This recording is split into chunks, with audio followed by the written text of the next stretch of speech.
बाबा साहेब की पत्नी रमाबाई को कैसे मिला त्यागवंती रमाई नाम पढ़े दिलचस्प किस्से। धार्मिक और जातिगत भेदभाव का सामना कर चुके बाबा साहेब इनके खिलाफ खड़े हीरो की तरह दिखते हैं, पर इस लड़ाई में वह अकेले नहीं थे। देशवासी तो साथ थे ही, उनकी धर्मपत्नी भी कदम कदम पर साथ देती रहीं।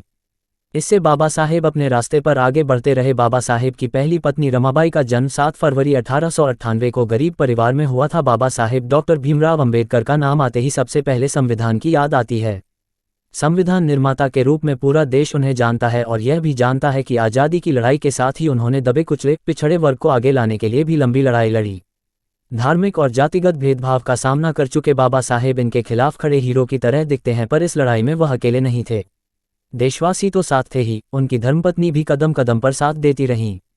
इससे बाबा साहेब अपने रास्ते पर आगे बढ़ते रहे। यह बाबा साहेब की धर्मपत्नी का त्याग ही था जिसने मृत्यु के बाद भी बाबा साहेब के विचारों को आगे बढ़ाया। ये और बात है कि उनके बारे में उतनी चर्चा नहीं होती है। मराठियों की मातोश्री और बाबा साहेब की धर्मपत्नी रमाबाई अंबेडकर को बाद में लेखकों ने नाम दिया त्यागवंती रमाई। जयंती पर आइए जान लेते हैं उनकी कहानी। गरीब परिवार में हुआ था जन्म। बाबा साहेब डॉक्टर भीमराव अंबेडकर की पहली पत्नी रमाबाई का जन्म 7 फरवरी 1898 को गरीब परिवार में हुआ था। उनके पिता का नाम भीखू धोत्रे और मां का नाम रुक्मिणी था।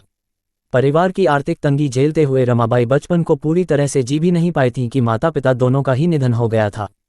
इसके बाद रमाबाई के मामा ने उन्हें और उनके सभी भाई बहनों का पालन किया। तत्कालीन समाज में व्याप्त प्रथा के अनुसार साल 1906 में केवल 9 साल की ही उम्र में उनकी शादी हो गई। तब उनके पति भीमराव अंबेडकर की उम्र भी 14 साल ही थी। परिवार के लोग उन्हें भीमा कहकर बुलाते थे। भीमराव अपनी पत्नी को प्यार से रामू कहकर बुलाते थे। रमाबाई ने उन्हें साहेब संबोधन दिया था, जो आगे चलकर उनकी पहचान ही बन गया। आखिरी दम तक दिया साथ। शादी कर भीमराव अंबेडकर के घर पहुंची रमाबाई को तुरंत समझ में आ गया था कि समाज के दबे कुचले तबकों को ऊपर उठाना ही साहेब के जीवन का एकमात्र लक्ष्य है। इसलिए उन्होंने इसमें कभी भी रोड़ा बनने की कोशिश नहीं की, बल्कि इस संघर्ष में अंतिम सांस तक उनका साथ दिया। बाबा साहेब डॉक्टर भीमराव अंबेडकर ने खुद ही अपने संघर्ष में रमाबाई के योगदान को पूरी विनम्रता के साथ माना है।